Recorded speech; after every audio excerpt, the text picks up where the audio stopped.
Jeff Wilson started covering the Texas Rangers in 2008, though he'll never forget 2021. Out on his own, he decided it was time to do a podcast, but his wheels were spinning until a nerd came along. There's no going back now. Welcome to the Texas Rangers Baseball Podcast. Here's your host, Jeff Wilson, and the recliner nerd himself, John Moore.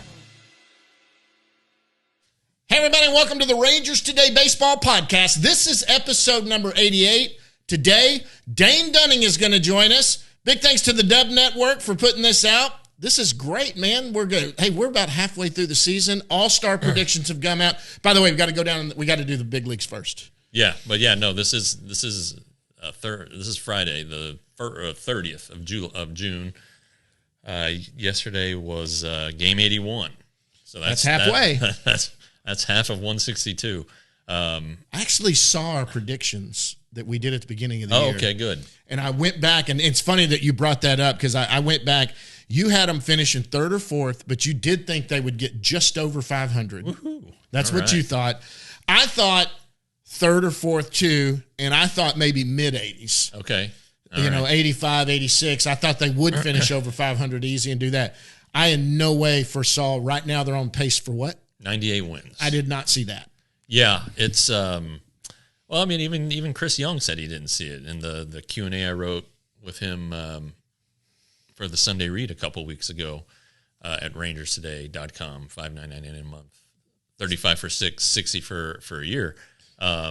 So yeah, it's surprising, but there's talent on the team. Yes, and the talent has been brought together by the manager and by the pitching coach, and we can't lose track of the hitting coaches who last year produced the 5th best offense in terms of runs in the American League, and now they're leading baseball in runs scored, even with what looks like a swoon.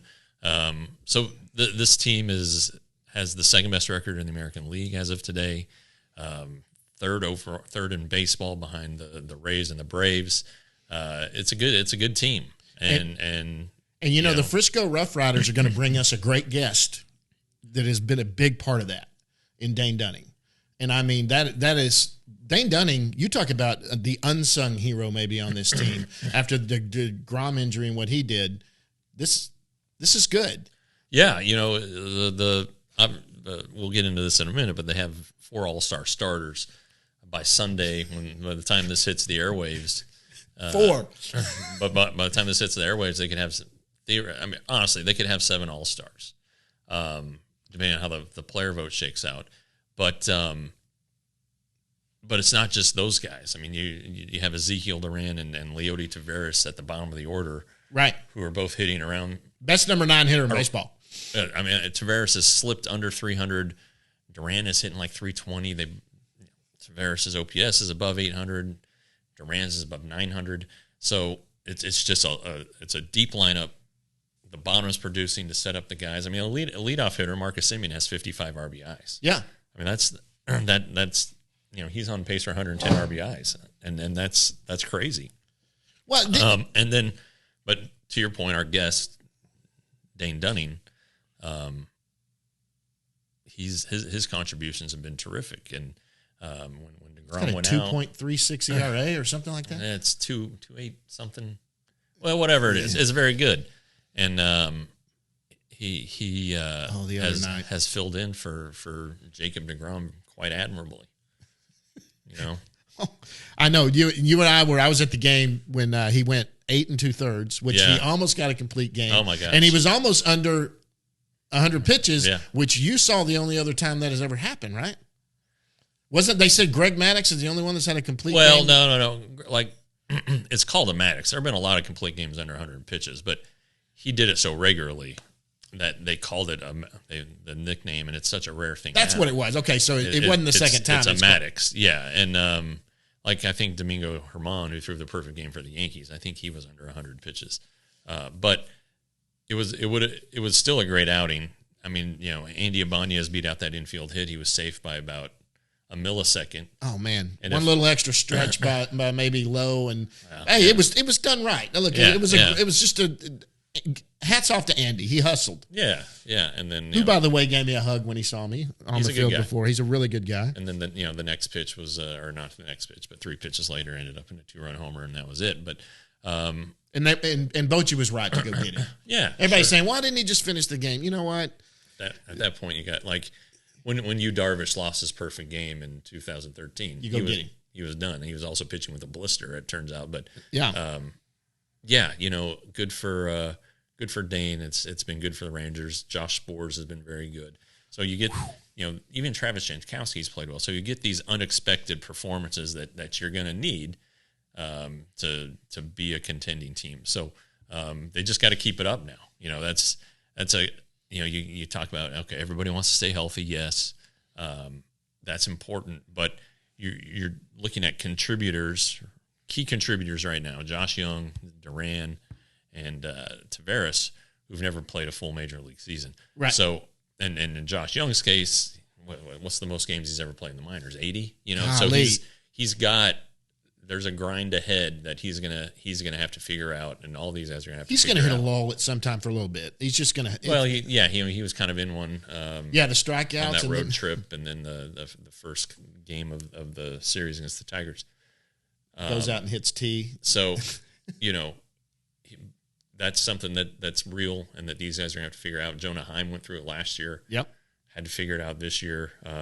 So anyway, but let's get into All-Stars. This is huge. Okay. This is huge news. Look, there's more to talk about on the big league level, but I'm excited about that. 2012 was the last time they had an All-Star starter, I believe. Yeah. And now they've got 4. Right. This is huge. Sure. I mean, that is huge. And, it's a little different now, right? Is it just recently in the last few years they started the 2 top guys go back and go at it again? Or? Yeah, that's not too old. And so it may not have happened that way had it been the old way, because they were they were just in the top 2 going into it. Well, and they were trailing the state of or the country of Canada. Right. Simeon would have been a starter, but the going into phase 2 kind of reset things. And it's kind of interesting. This point was brought up by John Blake yesterday. You can only vote 1 time in phase 2, one time each day, as opposed to 5. So maybe the fervent Canadian fans, maybe that limited them. But maybe that is what hurt the Blue Jays there. Maybe in the NHL draft coming up, there's a lot of things going on. They had the NHL draft on Thursday night, so that might have, or on Wednesday night, so that might have. Their focus was elsewhere. They had other things going on. So that anyway, the fact of the matter is, Rangers fans did a great job, and really, when you look at third base, Josh Young deserves it more than Matt Chapman did. Right.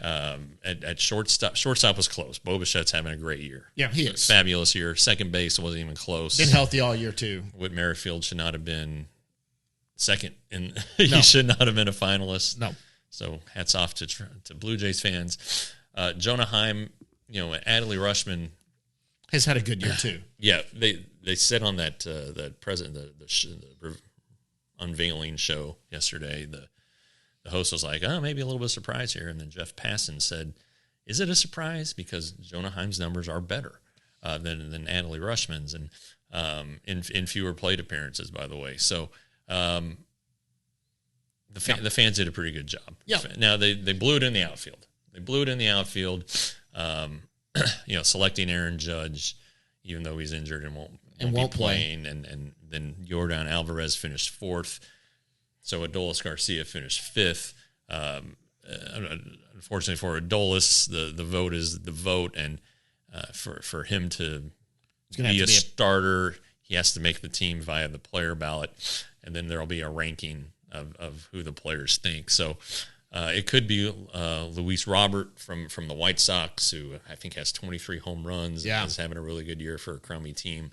I'm assuming that he's going to be their only All-Star because they didn't have a starter. Right. So it's he may end up starting the game, but 4 All-Star starters. Hamilton was the last one. That 2012 game was in Kansas City, I believe, and they had several All-Stars.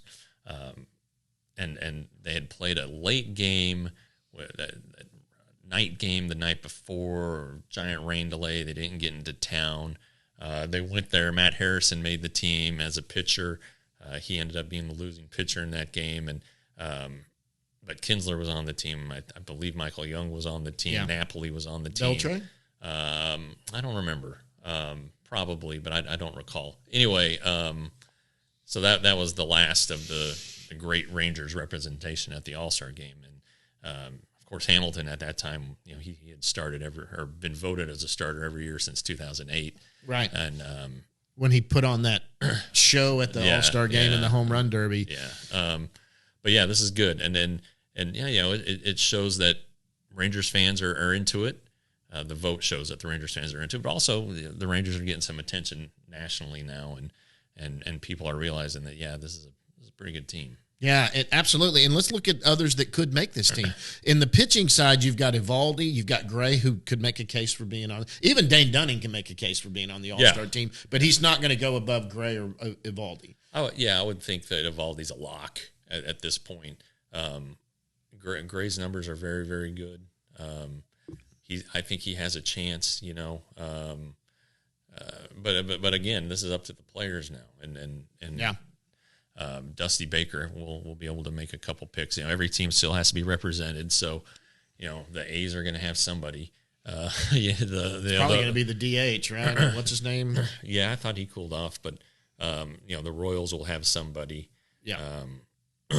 So and it could be I don't know who would be for the Royals. Bobby Witt's not hitting well, but he's having an okay year. Same thing with Salvador Perez. They have those two relievers, which might work to their advantage if one of those two, Chapman or Barlow, got picked because a little free advertising to get at the trade deadline. But so every crappy team will have an all-star. So that always is an issue for fringy guys. On good teams, but it's I would suspect that they get at least 6, and Gray might be a 7th. So I would say the 4 starters plus Garcia plus Eovaldi. So I think there's going to be a pretty big contingent in Seattle for the Rangers. And it's look at where it was 2 years ago and even last year. Sure. I mean, 68 wins last year. Is that what they ended 68, 60 the year before. They actually had 3 All-Stars on that or was it just 2? They had Gallo and no, they had 3 and 20. They had Garcia, Gallo, and Kyle Gibson. Right. Or not 20, 21, because 20 the game got wiped out. Right. So that lousy, awful 61 season, the Rangers had 3 All-Stars. Last year it was Perez and Seager. 2019 it was Minor, Pence, and Gallo. Pence was voted as the starting designated hitter, but he was hurt, so he did not play. So, I mean, this is a talented team. I mean, money, a lot of it's money, but Adolis Garcia was a very heady waiver claim by the pro scouting department. Yep. Josh Young is a tip to player development. And Jonah Heim, acquired in a trade as a rookie, is another pro scouting department. And thank you to Chris Davis, because they ate some of that contract of Chris Davis to include Heim in that deal. Yeah, Chris with a K. Chris with a K, by the way. Yeah. Not former Rangers great Chris Davis. So it's really a nice collection of a tip of the cap to the department. The free agents, going to get them, but also trades and player development. And we've got it in fact, we'll go down in the bus leagues. We've got some pitchers that are finally starting to emerge and look pretty good, and we'll talk about that later. But this team, I mean, heading into halfway and now that it's over with, God, if you're a Ranger fan and you aren't excited, and man, they get spoiled. Yeah. You see how they react. They lose 2 games in a row, and the team acts like should Bochy be fired? What was he thinking? It's like, you've got it. It just, I've said this whole time. They're great. I mean, they are so much more talented than they were. It's so obvious. But I've also said they have a lot of things falling their way. There's been a lot of things that that usually don't fall your way that are falling their way. So realistically, yes, they're this good, but they're, when you're this good, a lot of things do fall your way. Mm-hmm. But there are a lot of times when, there are times that a ball off the pitcher's glove that goes right to Simeon for an out and stuff like that, that used to not fall the Rangers' way. And that stuff is happening too. So there is some luck that's involved with being this good. And, okay, so they're 49-32 after 81 games. The bullpen has 16 losses. Yep. So the Rangers have done this in spite of the bullpen difficulties, and and there are games where the starter gets hit with a loss in a close game that the bullpen turns into a less close game, right? So yes, they need bullpen help, but they've done this despite of the bullpen. So and Josh Young said this yesterday. He said we all feel like we've left some wins on the table, and they definitely have. So if the bullpen gets fixed at the trade deadline, in theory, the Rangers could have a better second 81 games. So there's a lot, but like you said, on the breaks, yesterday they end up losing the game 8-5. The last out is a line drive to Andy Ibanez by Adolis Garcia that was hit 111 miles per hour. Yes, right at somebody. There are just times when that's going to happen, and the manager knows it. Anybody who's been around baseball knows it. It's the ebbs and flow of a season. No team is immune to them. So just hang on. It's a long ride, guys. It's been fun, though. It has been fun, but to cover them's been fun. Sure. Covering a winning team is fun. It is so much fun. As a fan, for me, obviously, you guys know where I am, Jeff, and you're very objective in your coverage, and it shows in everything you do. It's fantastic. But you know as well as I do, you're pulling for these guys. You know these guys, so you're pulling for them. You get to know the guys. You want them to do well. It's easier to write stories when everybody's happy and more willing to talk. It should increase subscriptions to Rangers Today for $5.99 a month, $35 for 6, or $60 for a year. So I definitely want the Rangers to win games. Right. There's no doubt about it. I don't cheer in the press box. In fact, if you cheer in the press box, you should get thrown out. But it's a good time to cover the Rangers. It's a good time to be a Ranger fan. Yeah. This is. Used to there would be that lull in the summer before Cowboys started, and you were dealing with bad baseball. This should take you right up to Cowboys and beyond. I mean, honestly, getting into the start of the season, because this team right here, I think they're going to be playing. You did say this in your prediction, okay, and which I said too, but I was kind of the homer of the deal. But you did say they will play meaningful baseball in September. You said that, and you're right. Yeah. And I mean, I thought that too, but no one cares what I thought because I'm a homer, and I'm an admitted homer. But you objectively said, look, I think they're going to be playing meaningful baseball in September, and there's without a doubt, unless this thing collapses for some reason, they will be playing, knock on wood, they will be playing meaningful baseball. Well, I look at it this way. If the Rangers play .500 baseball in the second half, they're going to have 89 wins. Okay, and that may not get you into the postseason. It may not win your division, depending on what happens with the Astros and the Angels. To assure yourself a spot in the postseason, you want to win the division. Because the East has a lot of good teams, right? And everyone's going to be making moves at the deadline. They're going to have wild card teams, so But if the Rangers play 5 games above .500 in the second half, which doesn't seem like a huge request, I mean that's a playoff team. Yep, that's almost a club record in wins. So the club record is 96, by the way.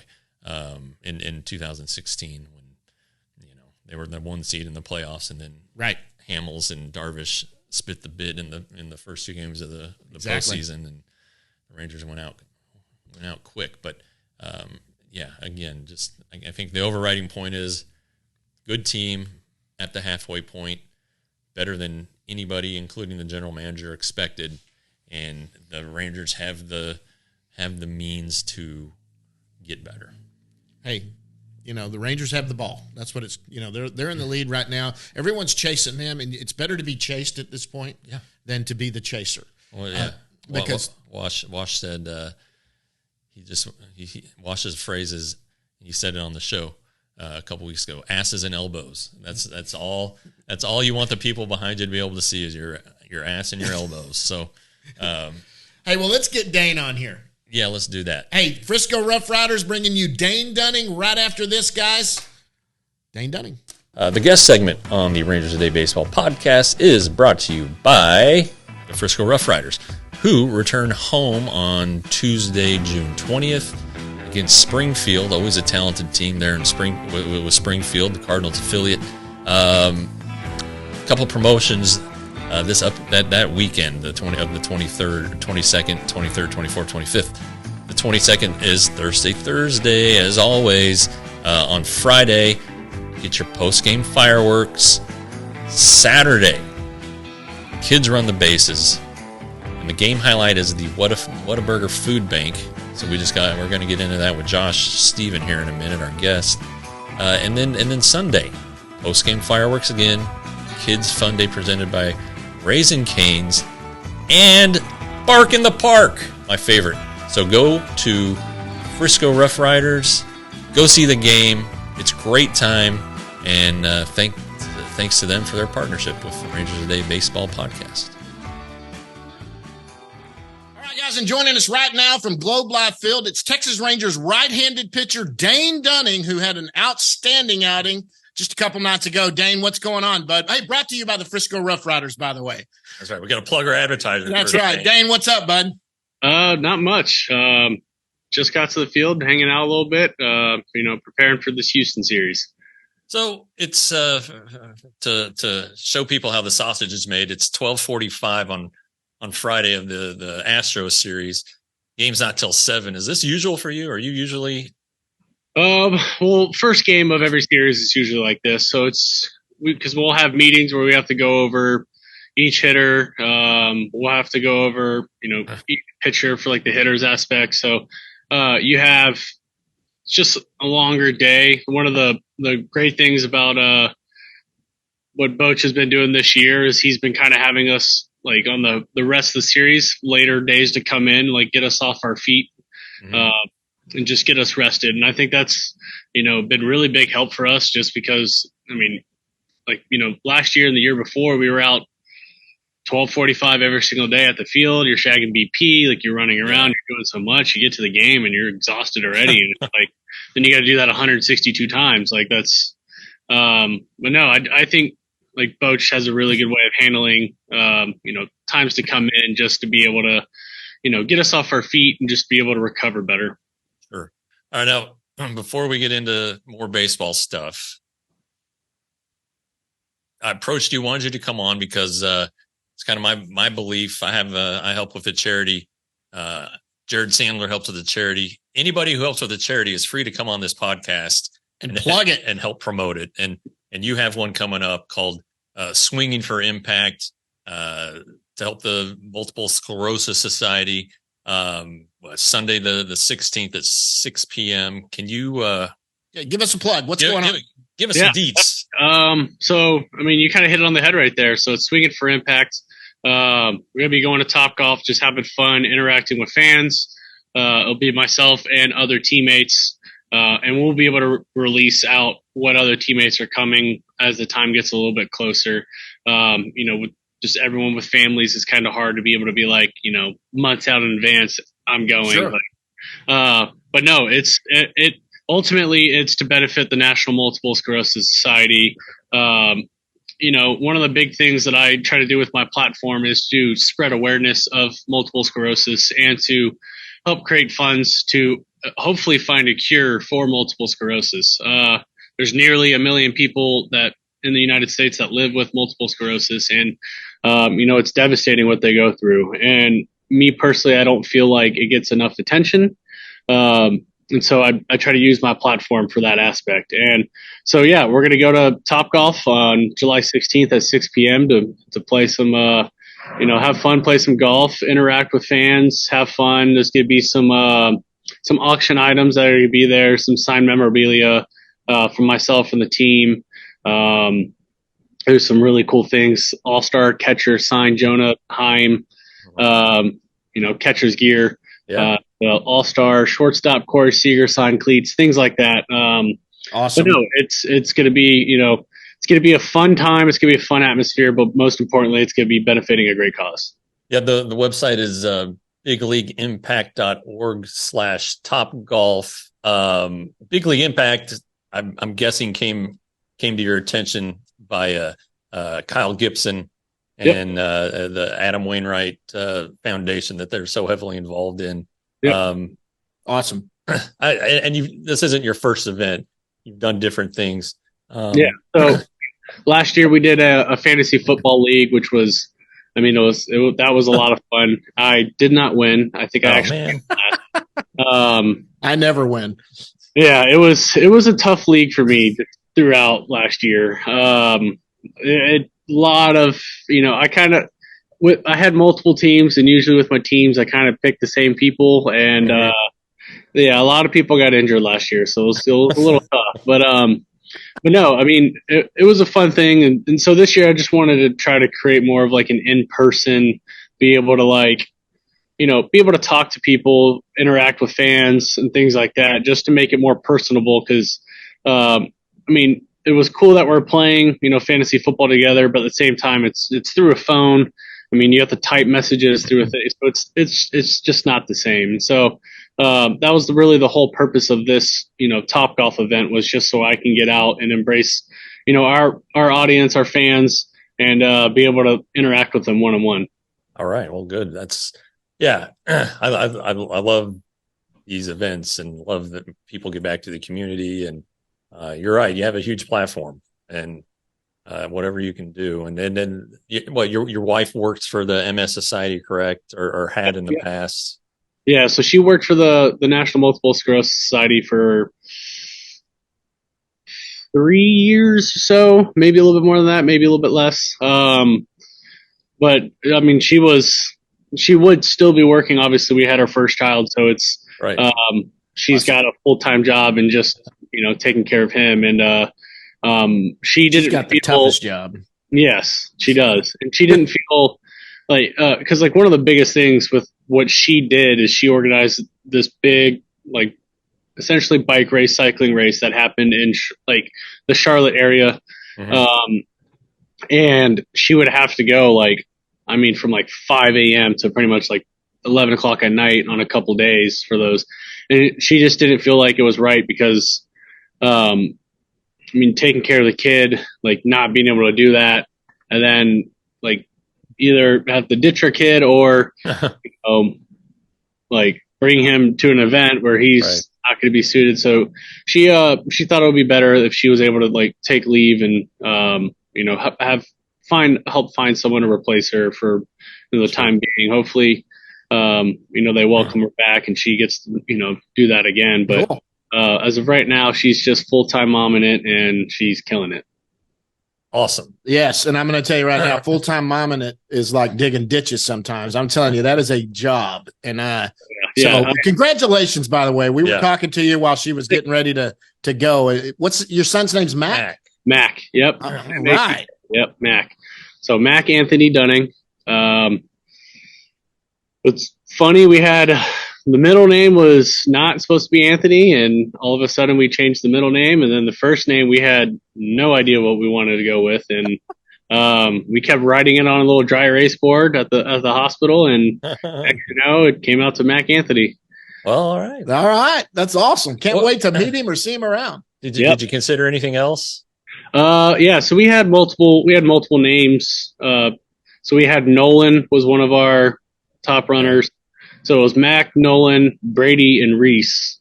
Okay. And when we got to the hospital, it was between Mac and Nolan.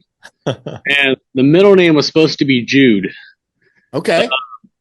So he was supposed to be like Mac Jude or Nolan Jude. And that was set in stone since day one, because my wife loves the name Jude. We didn't feel like it was mainly personally me. I didn't feel like first name. I was like, we can do middle name. So that was since day one, the middle name. And then when we started writing it out on the dry erase board, we were like, we don't know if it fits. And then after talking for a little bit, my middle name is Anthony. Her brother's middle name is Anthony, and they have a family, their family middle name is Anthony. And so we're like, it fits. All right, well, let's do Anthony as a middle name. It goes along with me. It goes along with your family.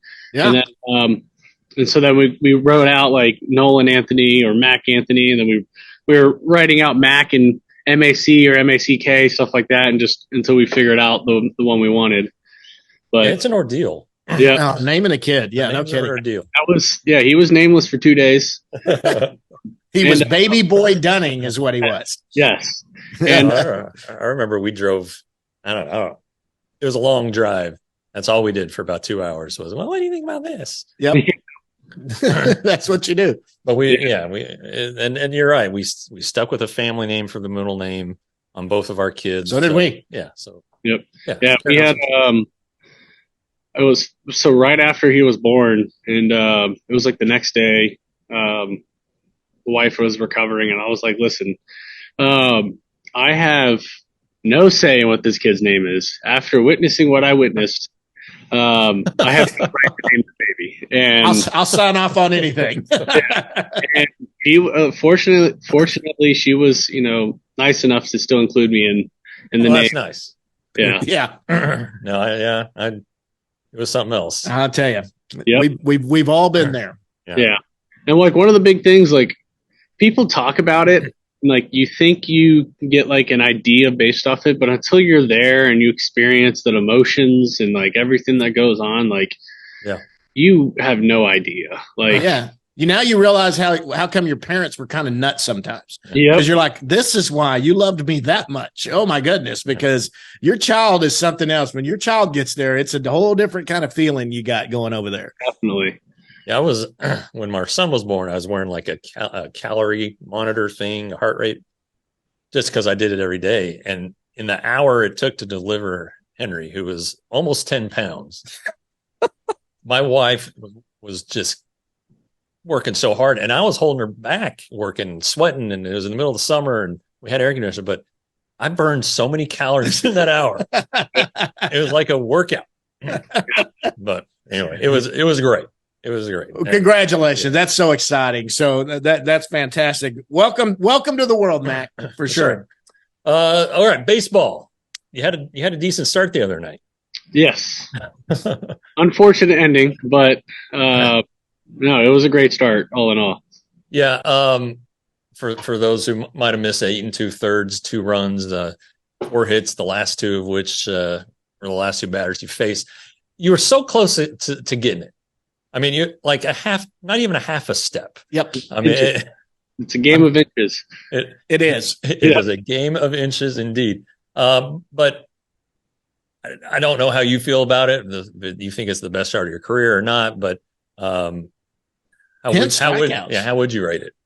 I mean, it's definitely up there. I think if I would have finished that last out, it would have been probably the best start of my career so far. No, like it was a really good feeling just like throughout the entire game. Like I had a lot of rhythm, had a lot of momentum. I mean, our offense did a great job of just putting up runs from the get-go. So that kind of just helped relieve a lot of that pressure. Sure. But no, it was one of those days where when I missed a spot, it kind of didn't get hit until the very last hitter. But then for the most part, I was locating pretty well. I mean, I think I threw like 70 something strikes, 75 strikes or something like that. Yeah. And I only threw 100 pitches. I felt like I was very like efficient, like through each inning as well. And that the 10 strikeouts surprised me, to be honest. That's pretty funny. Yeah. I obviously, like every pitcher wants to get as many strikeouts as they can. Like it's really cool, but it's like, strikeouts kind of eluded me this year. So it's like when I heard 10, I was like, what? Like, that was funny. I was like expecting 5, 5, maybe 6, but no, not 10. But yeah, no, that was really cool to hear. Yeah. Can you put into words the difference between this year and last, and how much better you feel with your hip? I don't want to say last year was all hip related and your success this year is all hip related, but it seems like there's at least a relation. Yeah, definitely. Last year, going into the season, I knew my hip was already torn. And one of the things that I try to do, because like by the time I found out, got the MRI and figured out everything that I was torn, it was already too late to have surgery because I would have missed a substantial amount of time of the season. So I was like, you know what, like I'm gonna try to just strengthen my hip up to as best as I can and see where I can go from there. And I mean, I was still able to go 29 starts, but I mean, it was like one day it felt great. I felt good. I was able to, be in control, command, and throw. And then like literally like the next start, it feels like I had a knife going through my side. No, I mean, the training staff did a great job last year with me, just being able to keep me going from start to start. And I think that like last year with me getting surgery would have been a little bit different scenario if we're more or less having a season like this year versus how we had like the season that we kind of had last year. Last year, I mean, our starting pitching was, I mean, we didn't have a lot of depth. So if I was gone, there wasn't really people that we could have had to fill in. Yeah. But even then, it's like I'm the competitor as well. So it's like I didn't want to, have surgery and do that. I wanted to, compete that season. But at the end of the year, kind of had that conversation. One of the two biggest people that kind of pushed me towards getting that surgery was actually Corey and Brad. They both had the surgery as well. So it was kind of like they're telling me like, hey, like you need to get it done because it's, I mean, like they're like it's life changing. Like I've had it and it's horrible. And like one of the biggest things, like for me, like as a pitcher, you run a lot, right? And so one of the hardest things for me was like I couldn't run really 10 minutes on the treadmill because like that impact on my hip would just hurt so bad that my lower back, I mean, gives out. Like I feel like I just threw my back out, my lower back. Like I was struggling to like put on shorts, like to bend over on some days just because like how much pain I would have. Oh my gosh. But no, I mean, it got the hip surgery. Everything went well from the off season. The hip's been feeling strong. My velo's kind of ticked up a little bit. I'm able to drive down the mound, which is what I've been trying to achieve for the past 2 years. But I'm just able to stay connected longer, and I'm able to it's helped my command. It's helped my stuff, my velo. Everything's a little bit later. It's a little bit sharper. And just a simple fix of just being able to like stay loaded on my backside. Just, from not being able to do that now, it's changed completely. Sure.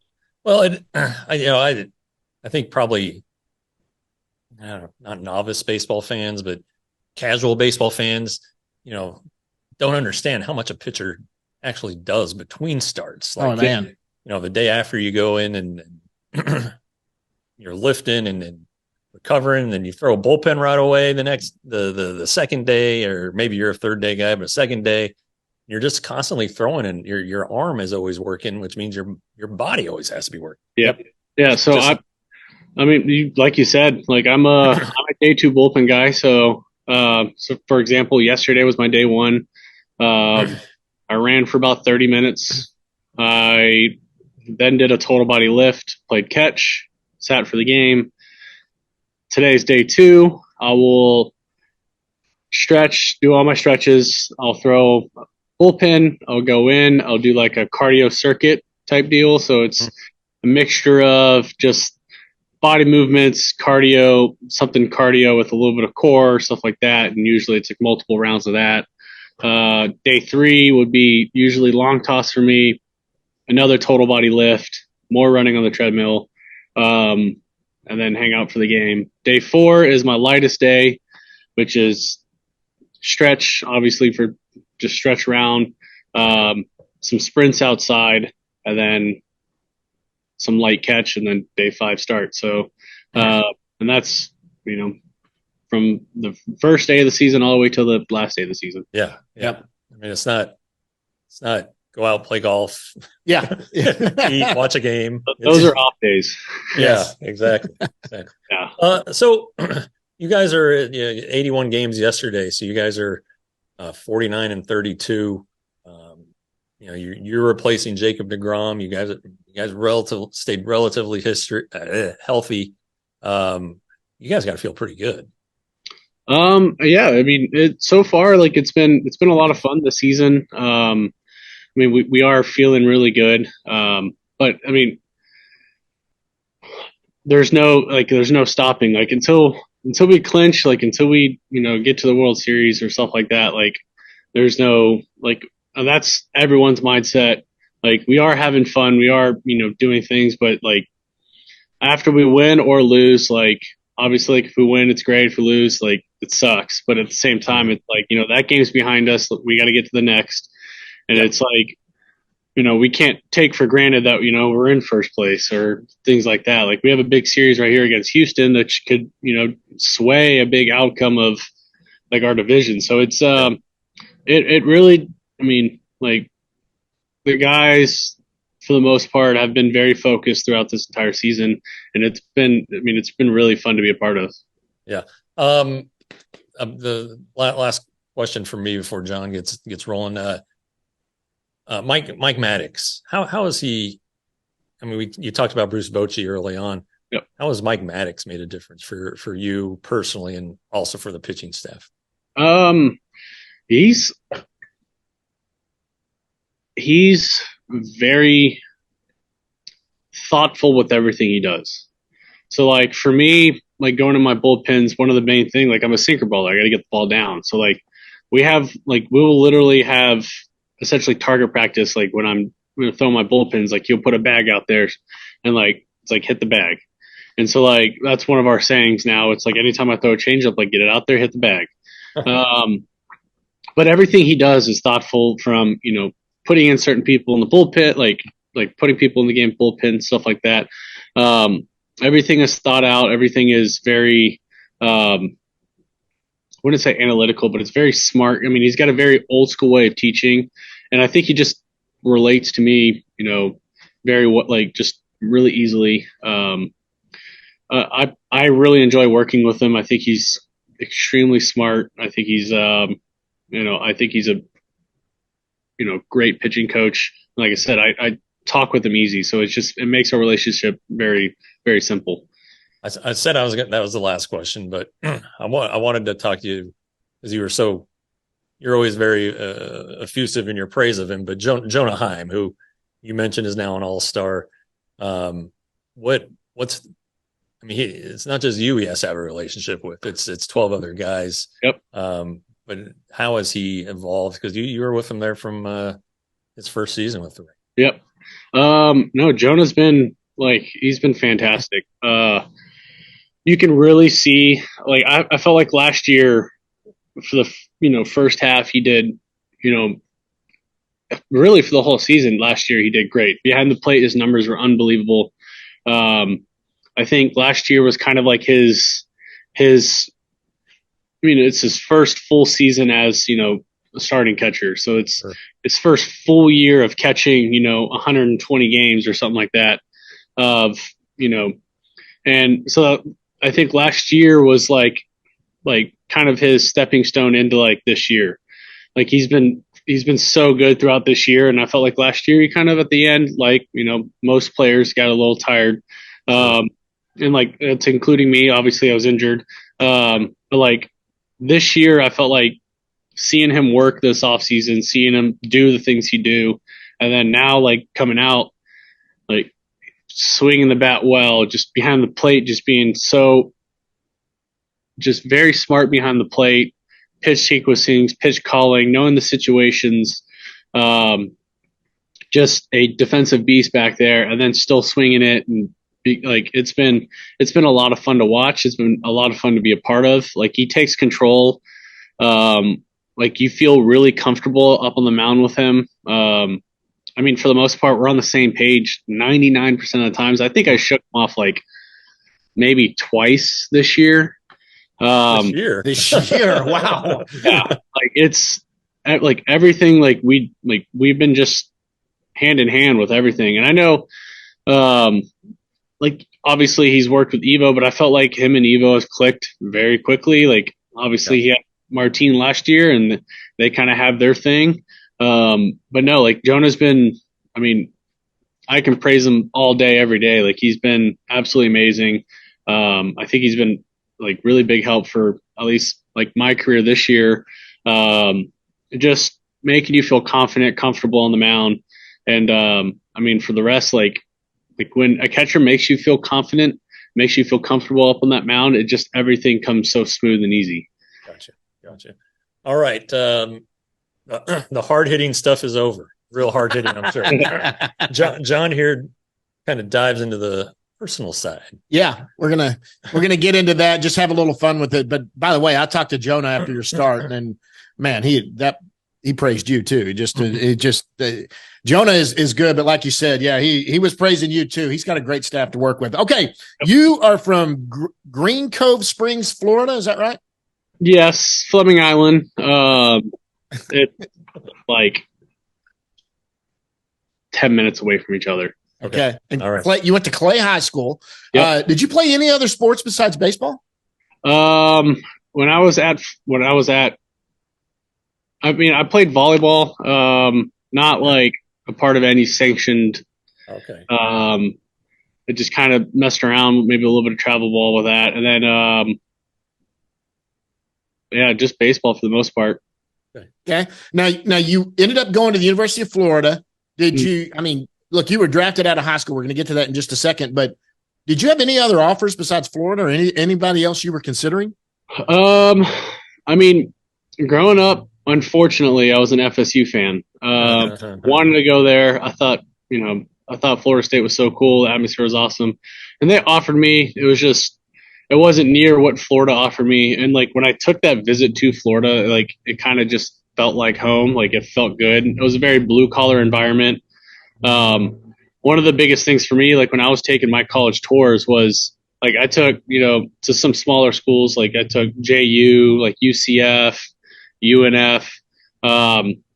Like when I went to their schools, they were like, "Oh, you're going to be our guy. Like you're going to be this, you're going to be that." Like when I went to Florida with Kevin O'Sullivan, he literally was like, "Well, you could come here. Like we're going to offer you this, but there's no guarantee you're going to play. Like you're going to have to work to get to your spot. Like I'm going to play the best 9 that I think that's there. And like, if you're not a part of it, like it's unfortunate. But like, that's how it's going to be." And that's like one of the biggest things that kind of pulled me there was just, it wasn't like, expectations. Yeah, exactly. It's like, like you're going to have to work for what you get. And, so I went there, I went to Florida and, sucked my freshman year, and then kind of halfway sucked my sophomore year and figured it out my junior year. So, yeah, but you were no slouch. I mean, coming out of high school, let's talk about this. This is one of my fun questions to ask. Yep.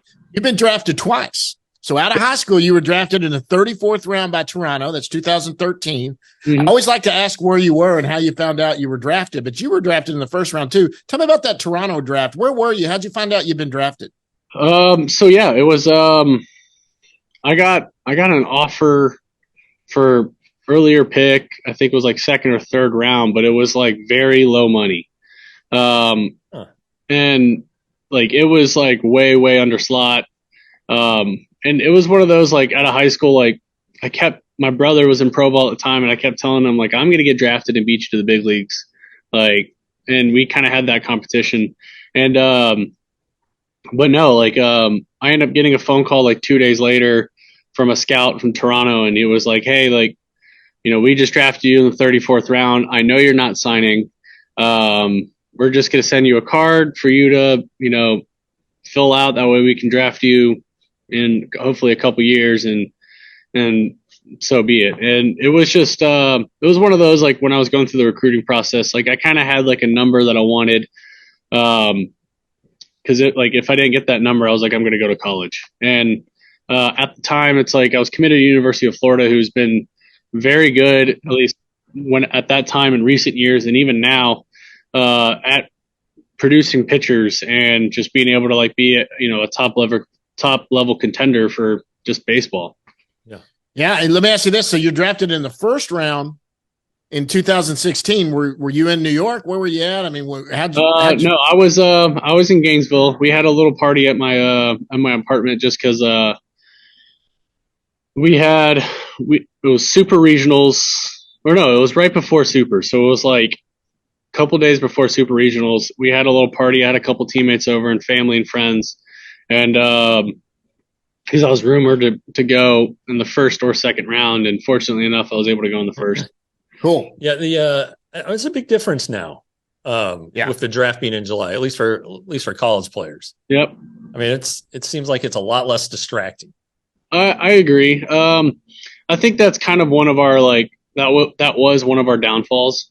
Like our junior year, like we were so talented, but like once everyone got drafted, it was kind of like, if we don't win this, oh well, we're just gonna go play for whoever. I think that aspect of having the draft after the College World Series is a good thing, because like when players go through the College World Series, this is like in that moment, that's the biggest moment they're gonna get. Obviously, like everybody wants, get drafted, go play, get to the big leagues, go to the World Series. But in that moment, it's like winning the College World Series, the biggest thing that they can do. So it's like, instead of, we're like, some of us is like, when we lost the first game, I felt like half of us cashed out, because we're like, all right, whatever. Like, yeah. Instead of like us being like, all right, no, we need to go. We need to like go now. Yeah. So I think that's a big thing with them making the draft after. Speaking of the College World Series, did you get any grief from Josh Smith? A little bit, yeah. He walked in the locker room, just goes loser. But no, it was. I thought it was a well fought battle. Yeah. LSU, both those teams are extremely talented. Yeah. One of the biggest things that I wanted to say is, like, usually I feel like, me personally, I feel like when you put up 24 runs in a game, it's kind of hard to recreate that the next day. Yeah. But either way, I thought Florida had an unbelievable season. I thought they did a really good job. I think they need to keep their chins up. I thought they played a great game. Obviously, the outcome didn't go the way they wanted to, but you lost a nail-biting 11th inning game the first day, and it was like you hit some rockets that just happened to people make good plays. It's like, sure, that's baseball, But ultimately, I thought they had a great season.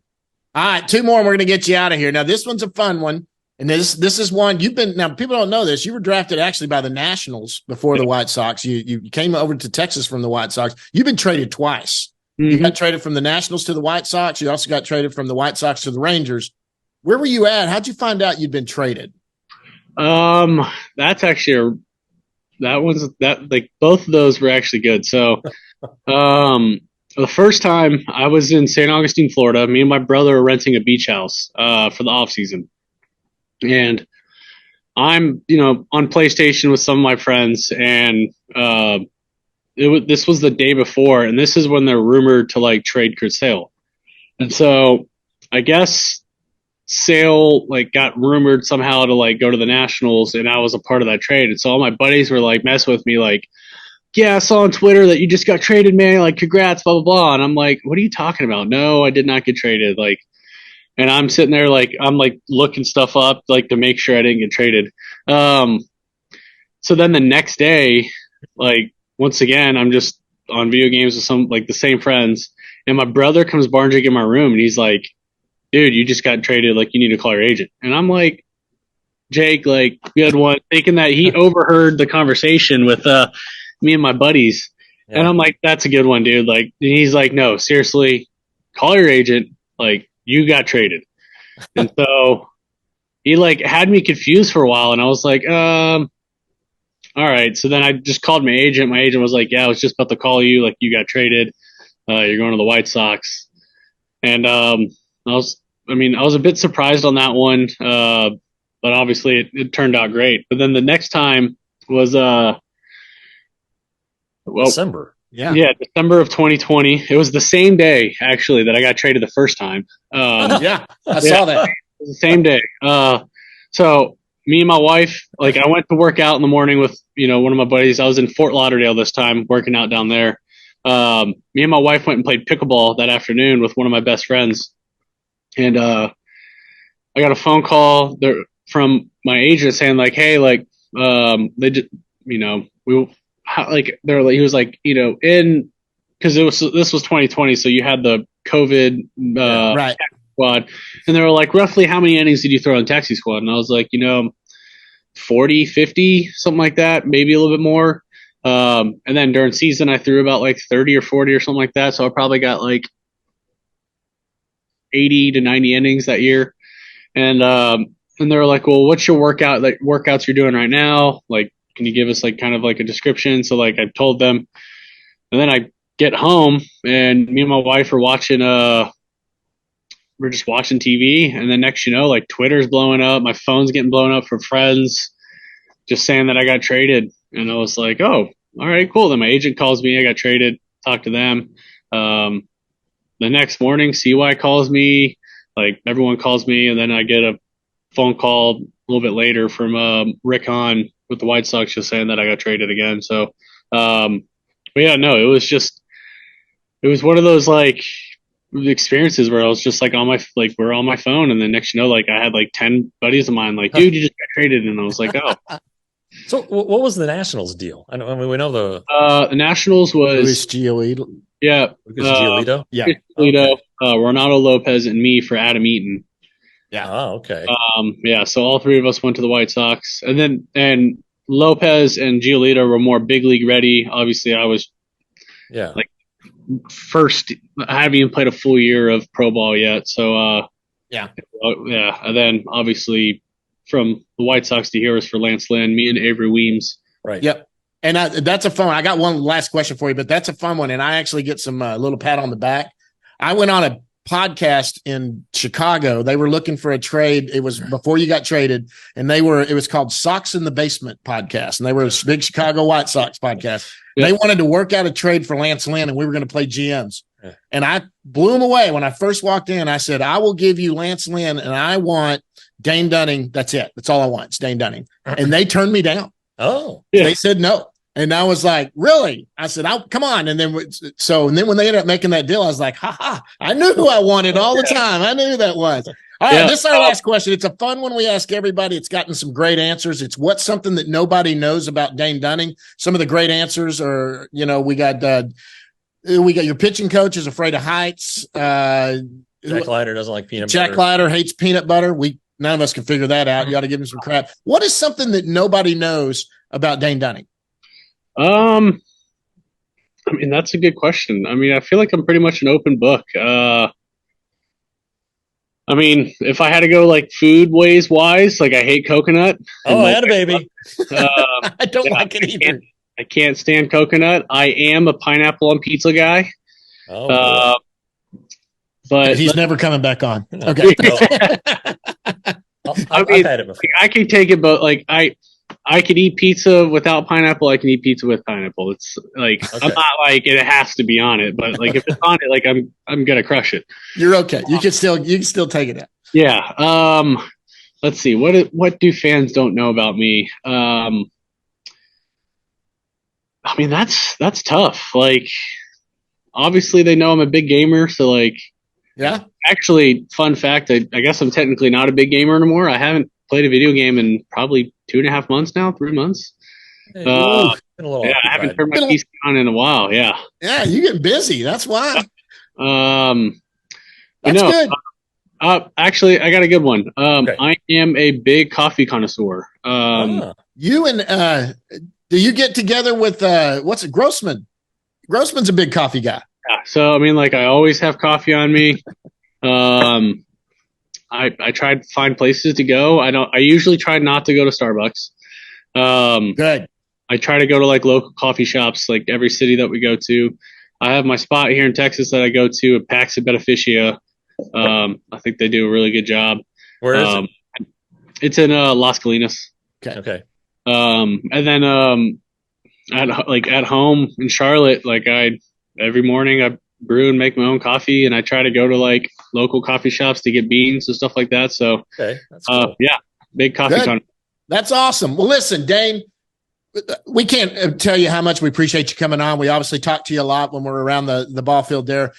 Big congratulations. Tell your wife, obviously, how happy we are for both of you guys. For Mac, can't wait to see Mac around there when he gets a little older. But hey, stopping down and talking. You've been with us a long time to talk, and we really appreciate that. No, thank you guys for having me. All right. We'll actually see you here shortly. You will. I won't. All I'm right. having to head out of town for my in-laws. You know what that's about. I'll see you shortly. Yeah. That's Dane Dunning, guys. Right-hand pitcher for the Texas Rangers. Dane, thanks a lot. Good luck on your next start, and we'll see you out there, bud. Appreciate it, you guys. Down in the Bus Leagues is brought to you by the Round Rock Express, the AAA affiliate of the Texas Rangers. Right now, Round Rock is in Las Vegas. I've always wondered how that would go to be a visiting ball player for a week in Las Vegas. I know pitchers don't like it, but they don't have a lot of money, so I don't know how much they gamble. But anyway, Round Rock's coming home. Also, like Frisco, they're coming home. They'll be home on July the 4th, which is Tuesday, against the Sugarland Space Cowboys. I think I like Sugarland better when they're the Skeeters. But anyway, July 4th, big fireworks show there at Dell Diamond in Round Rock. The 5th, dollar hot dogs. The 6th, brew review. Listen to this. Fans 21 and up can enjoy a complimentary beer and seltzer sampling throughout the ballpark while supplies last. Better beat me. And then Sunday, this is a big giveaway. I'm not on Sunday. On Friday the 7th, it's the Nolan Ryan Head Bobblehead Series giveaway. They did the Angels on the last homestand. This is the Astros years, so it'll be Nolan Ryan in an Astros uniform. On July the 8th, which is Saturday, it's Yellowstone night and a Spasmatics post-game concert. I don't know if you've ever seen the Spasmatics, but they're pretty good. But a Yellowstone jersey giveaway to the first 1,500 people who show up for that. And then on Sunday, it's Lego Ninjago Make and Take It night. The kids, one kid used to love Ninjago. So it's pretty legit. It's Kids Day out there on Sunday, too. So go out to Dell Diamond. If you want some information, go to MILB.com. Big thanks to Dane Dunning for coming on with us. And now we're going to go to the Round Rock Express down in the Bus League. The Round Rock Express sponsor this. Big thanks to them for doing that. Let's go down in the Bus Leagues, talk about all things minor league. And things are looking better as the second half starts to kick off. Yeah. Well, one team stayed hot. Yeah, Down East made the playoffs. They won the first half of their division in the Carolina League. And let me tell you where they are now. They're 4-1 in the second half. They've won 2. Yeah, so they're starting out good on the second. Yeah, they're winning with pitching. There's no doubt about it. I know they lost Jose Corniel to Hickory, but they have Brock Porter, Aiden Curry has pitched well. They just have a bunch of good arms down there, and the piggyback system's working out. So they're winning games like 2-1 and 4-2, and that's fine. The hitters are still a little bit stuck. Well, the 17-year-old's not there yet. Yeah, well, yeah. I don't think maybe at the end of the year, but Anthony Gutierrez has returned. You're starting to see Glider Figueroa hit better. Ian Muller hit a home run Thursday night. He's not had a great year, though. He hasn't had a good year, so hopefully that's the start of something good. Curry. Aiden Curry, the pitcher, had a nice start. So there's just some, again, that's what you get when you get these young guys. You're going to get guys that are cold and eventually figure it out. You're going to have pitchers who are in that league who are, 22 facing 17 and 18-year-olds and doing what they should to them. But it's a good sign what the pitching's doing. Brock Porter is still doing very good. Very tight pitch count. That's fine. But he cracked the top 100 or the top 100 list MLB pipeline. So getting a lot of attention and right. Good for him. And again, he didn't pitch after June last year. He pitched in a league in high school where the count was 1-1 when he started. So this is a pretty big adjustment for him. So will he get to Hickory? I mean, he has done well. You don't think he'll go to Hickory? I don't think so. I think he's going to stay in Down East. I think pitching. He's still 19? I think he's 20. I think he just turned 20. But it'll do him well to pitch in the postseason. Yep. And just don't have to worry about going anywhere or trying to impress anybody. Just do his job and ACL's kicked off and do it. Yeah, ACL and the Dominican Summer League kicked off. The news from the ACL is that Sebastian Walcott is there. He's hit 2 bombs. He only batted 161 in the DSL, but He's from the Bahamas. English is his first language. Right. He does not speak Spanish either at all or well enough to where it was a good fit for him down there in the Dominican. And the Rangers noticed this, and so they proactively moved him to Arizona to get their hands on him, some place where he's familiar because he was there in spring training, and apparently he looks very comfortable there because he's off to a much better start and doing well. The one thing he did well in the DSL was patience at the plate, so that's a pretty good foundation for every young hitter to have. But they're struggling though. They're not off to a great start, the complex league team, but Walcott's there, and that's definitely one to watch. He's got 2 bombs already, and this is a 17-year-old. Yeah. I mean, playing with these kids let's be honest, a lot of the kids that will play there after the draft, some kids will be moved into there, and there'll be kids that are out of high school or out of college. Yeah. He's going to be playing against. He's already going to be the youngest guy, one of the youngest in the league. Right.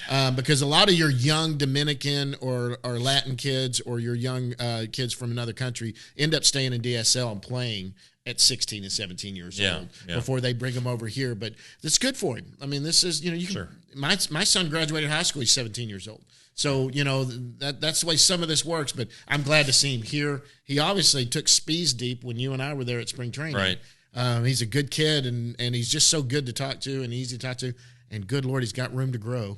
He does. This is his dad. His daddy's 6'5" or 6'6", and Sebastian's already 6'4". So it's going to be interesting to watch that one. Well, one thing they do in the minor leagues, they do split these up. And Hickory, who did not have a great first half of the season, has started out 6-0. Yeah. The second half, they've won 6. They're a different team now, so they're a second half team. I think they won their last 2 or 3 of the first half too. So they might be 9 games. They're on a very long winning streak. They had a terribly long losing streak in the first half, which kind of torpedoed them. But kind of like Hickory, they're kind of built on, or like down east, Hickory is built on pitching. Our last guest was Josh Stephen. He's done well. He had 5 perfect innings in his last start. Dane Acker is very good. It would be very surprising for those guys to be in. They're coming up to Frisco in Hickory at the end of July. I would suspect that by the middle of July that they're both there, and it might be sooner. So that'll put a dent into the Hickory plans, but.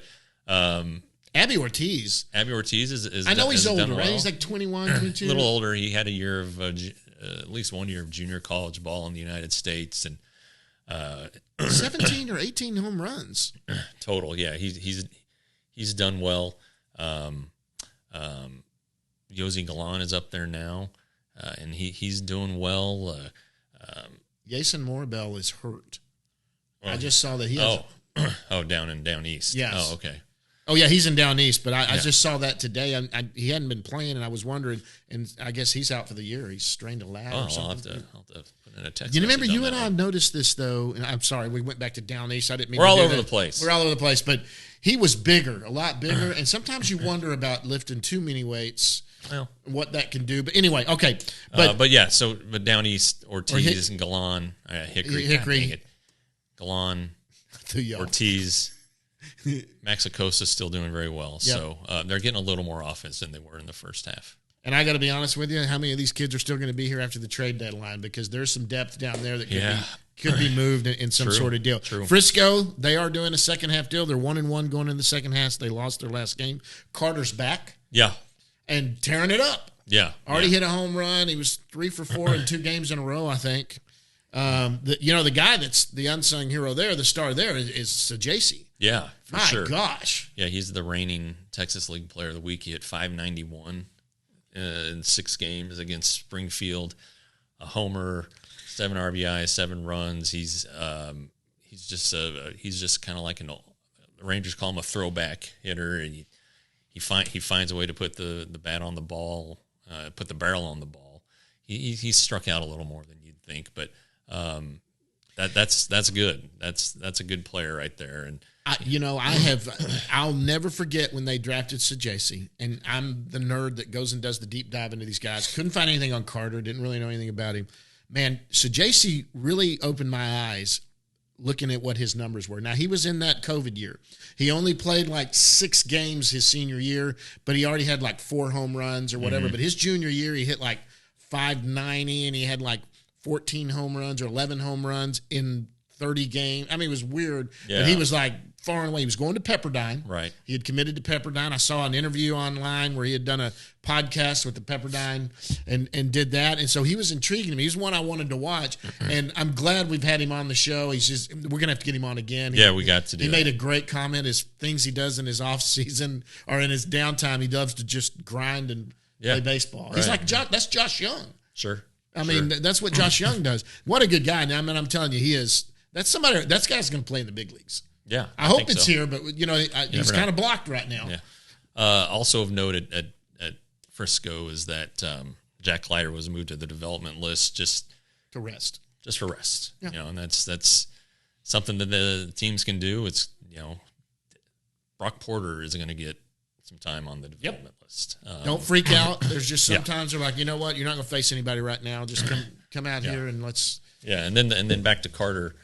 Yes, he'd had the wrist soreness and it was bothering him, but also he created some bad swing habits, and that sometimes happens when you're that compensating. happens when you're compensating. So they got him all straightened out, and he comes back and just is looks like on a tear. He's I think Baseball America has him 11th, and I think MLB Pipeline had him 8th overall in all of baseball. That's right. So number 1, and by the way, there's a new list going to come out from me. I figured halfway in the thing I'll update.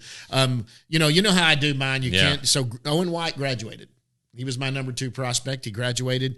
We always wondered, number 1, every year I've done it, the number 1 prospect has graduated. I don't think that our number 1 this year is going to graduate, because I don't see now. There's no place for him. We thought for a while he might be, and that was Carter.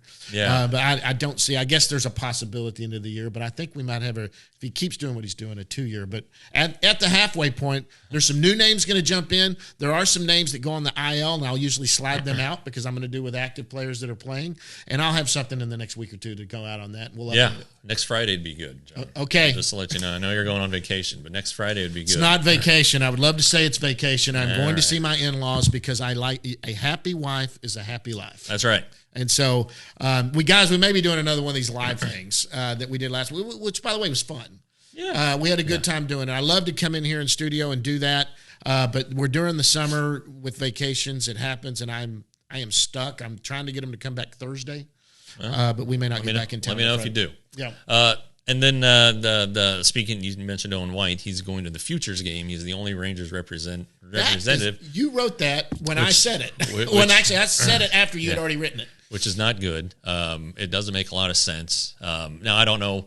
Because don't they split it by American players and it's American League and National League. Okay. I don't know how everything went down. But I know at one point MLB had asked the Rangers about the availability of 6 or 7 players.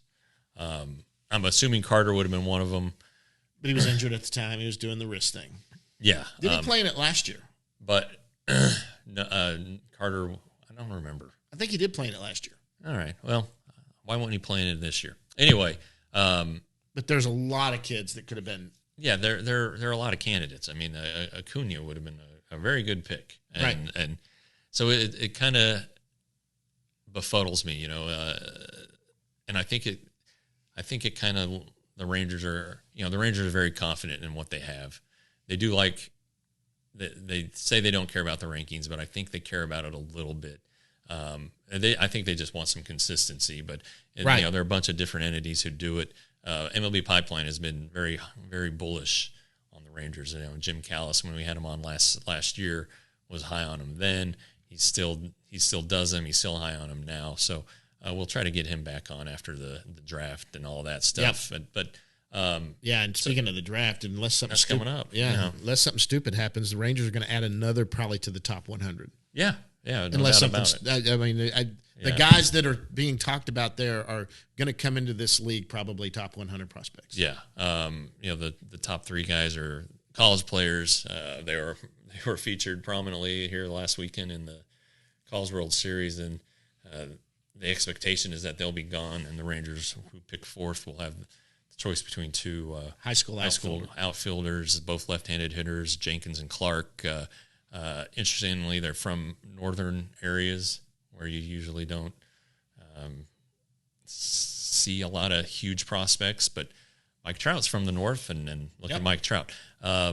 So we'll be getting into that at Rangers today. Kip Fag, we're gonna get him on again. Kip will definitely come on. I'll talk to him today. We'll get him on, and they're doing a press conference today about the draft and do a recap on that. So there you go. But got to go to Round Rock. Yeah, Round Rock. Owen White made a second start there Thursday night in Las Vegas, which is not a good place to pitch. He gave up, I think, 5 or 6 runs in 2 innings, and that was it for him. But he didn't punch anything, and that was good.